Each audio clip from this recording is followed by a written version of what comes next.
যেহেতু বিড়াল জল দেখলেই খুব ভয় পায়, তাই এই গরমেও ওদেরকে স্নান করানোর কোনো উপায় থাকে না।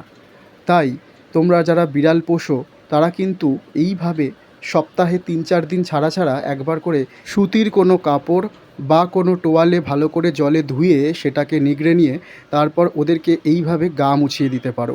তাতে কিন্তু ওরা ভয়ও কিছুটা কম পায় এবং ওদের শরীরটাও এই গরমে ঠান্ডা থাকবে।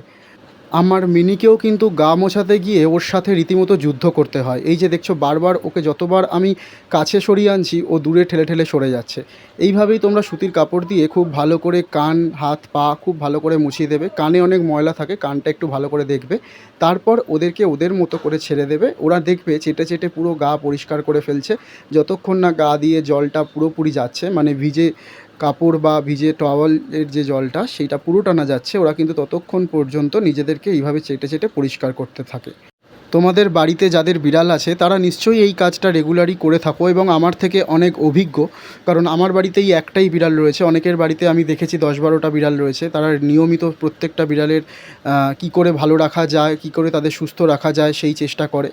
আর তারাও এইভাবেই আমি দেখেছি, তাদের দেখেই আমি শিখেছি যে এইভাবেই ভিজে কাপড় দিয়ে বিড়ালকে গা মুছিয়ে দিলে বিড়াল খুব ভালো থাকে এবং যেই গরমে তাদের শরীরটাও কিন্তু বেশ কিছুটা ঠান্ডা থাকে। সকলে ভালো থেকো, বিড়ালদের ভালো রেখো।